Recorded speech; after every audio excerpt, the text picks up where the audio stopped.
Attention in the Ukrainian capital has been fixed squarely on the mutiny of the Wagner group, its leader Yevgeny Prigozhin, and its consequences for Vladimir Putin and the conduct of the war in Ukraine. The drama over the border in Russia has hardened the view in Kyiv that Mr Putin's time as Russia's president is coming to an end. "I think the countdown has started," said Andriy Yermak, President Zelensky's closest advisor. At a briefing in Kyiv, he looked back to the year that Russia first invaded Ukraine, annexing the Crimean Peninsula. "What Ukraine has seen since 2014 has become evident for the entire world," said Mr Yermak. "This, Russia, is a terrorist country whose leader is an inadequate person who has lost connection with reality. The world must conclude that it's impossible to have any kind of serious relationship with that country."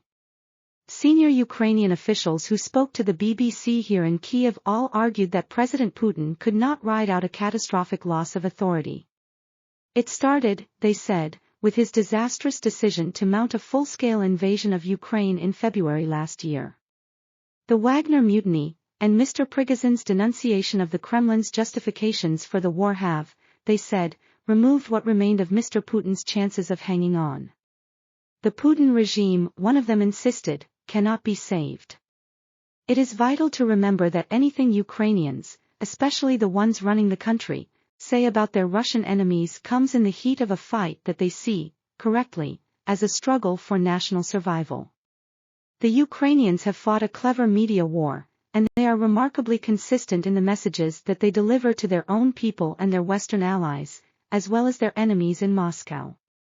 Wishful thinking must play a part in the assessments they share with journalists.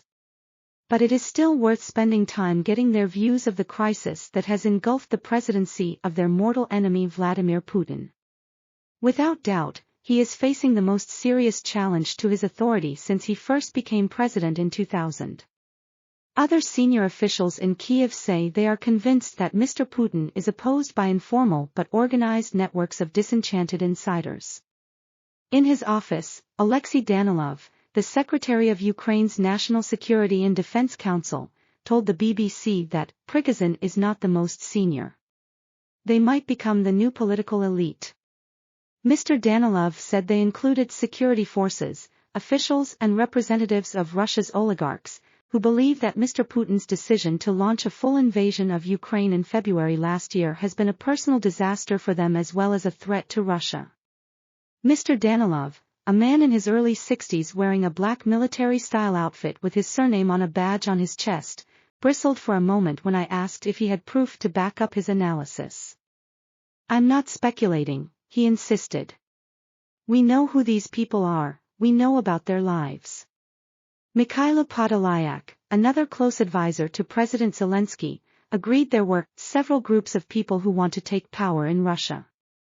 The system Mr Putin built, top-down and authoritarian, was, he claimed, being replaced by a near vacuum at the center of power. Another senior official, who spoke on condition he was not named, went further, suggesting that President Putin would be forced to dismiss his defense minister Sergei Shoigu and Chief of Staff General Valery Gerasimov, perhaps as a response to another military setback. Firing the two men was a key demand of Yevgeny Prigozhin and his Wagner mutineers. Prigozhin will get what he wanted, the official predicted. His political life is not finished. He won't stay in exile in Belarus. As for Ukraine's offensive, Mr Podolyak said the Wagner mutiny did not last long enough to influence the fighting along a front of 1,800 kilometers, the longest, he said, in any war since 1945. It is clear to the most dispassionate observer of the war that Ukraine is having to fight very hard, and take casualties in troops and equipment, including the armor supplied by NATO.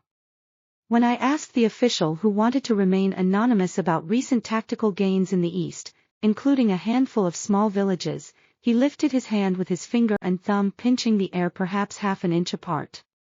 His message was that progress has been slow, painful and limited, though he expressed hope that might change. Senior Ukrainians are still doing their best to manage expectations about the summer offensive. They believe some of their Western allies, as well as supporters in the media, have become overexcited about Ukraine's army and its NATO equipment. Some Ukrainian officials acknowledged the fear that gives Western leaders sleepless nights, that a public collapse of President Putin's regime might lead to real danger as his would-be successors jockey for power in a state with the world's biggest arsenal of nuclear weapons. That prospect is sure to be high on the agenda of the NATO summit, due to meet in Lithuania next month.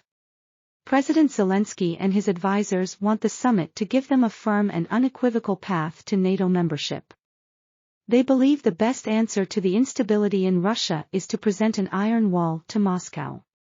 But the uncertainty surrounding President Putin and his regime, almost a year and a half into a disastrous war and after the Wagner drama, might feed the anxiety of those NATO countries who would prefer the war to end around the negotiating table, not on the battlefield.